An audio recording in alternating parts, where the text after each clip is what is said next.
नमस्कार, मी प्रवीला झांबरे. तर मी आज उडीद वडे करण्याऐवजी उडीदची भजी बनवणार आहे. त्यासाठी इथं उडीद डाळ मी भिजू घातली होती 2 तास. डाळ छान अशी भिजलेली आहे. ही डाळ घरची असल्यामुळे ह्याला काळं हे असं राहिलेलं आहे.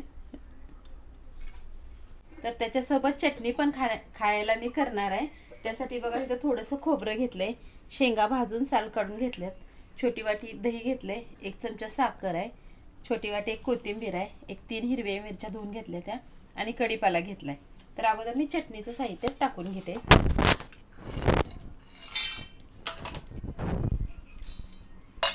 ही कोथिंबीर मी तर मोठीशी वाटली आहे का तर आपल्याला बारीकच करायची आहे, त्याच्यामुळं कढीपाला पण धुवून घेतलेला आहे. तिखट किती खाता तुम्ही तुमच्या चवीनुसार मिरच्या वापरा.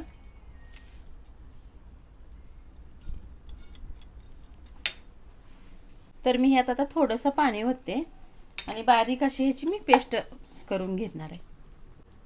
तर ही चटणीचं वाटण मी छान असं करून घेतलेलं आहे. तर ह्याला मी नंतर फोडणी टाकते. अगोदर ही डाळ वाटून घेते.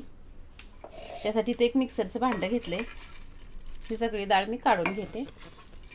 तर आता इथं मी सगळी डाळ काढून घेतलेली आहे. थोडंसं पाणी ओतून घेते आणि बारीक असं ह्याचं वाटण मी करून घेते. तर बघा छान असं मी हे उडीद डाळीचं वाटण वाटून घेतलंय व थोडंसं पाणी ओतलेलं. ह्यात मी टाकते चवीनुसार मीठ. मीठ टाकून छान असं मिक्स करून घेते. हातानंच छान मिक्स होतंय आणि हे हलकं फुलकं झालं पाहिजे.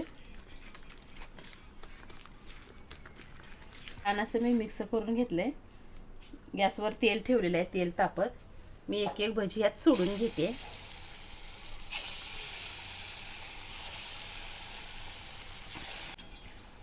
तर बघा छान असं मी तळून घेतलेले आहेत भजी.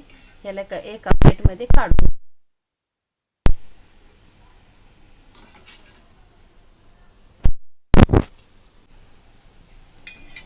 तर बघा छान असे भजी तळून झालेले आहेत. ह्याला मी प्लेटमध्ये काढून घेते. तर बघा सगळेच भजी मी असे मस्तपैकी तळून घेतलेले आहेत. तर सगळे भजी तळून झालेले आहेत. आता चटणीला आपण फोडणी देऊया. मी थोडंसं ह्यात पाणी ओतलंय, लय घट्ट होतं वाटण. तर त्याच कढईमध्ये तेल ओतून काढलेलं आहे फोडणीसाठी. थोडीशी जिरी मोहरी टाकून घेते फोडणीला. जिरी मोहरी छान अशी तडतडली आहे. थोडीशी टाकून घेते हळद. थोडासा कढीपाला घेतलेला आहे मी. आता ही चटणीचं वाटण सगळं ओतून घेते. तर ह्यात मी चवीनुसार मीठ टाकून घेतलेलं आहे. छान अशी चटणी मी मिक्स करून घेते. तर बघा मी गॅस बंद केला. 1-2 मिनिटं गॅस चालू होता. तर ही चटणी एका वाटीमध्ये मी काढून घेते आता. तर बघा आपले भजी पण उडीद डाळीचे तयार झालेत आणि इथं चटणीही तयार झाली. तर अशा प्रकारे आज मी उडीद डाळीची भजी आणि चटणी करून घेतली.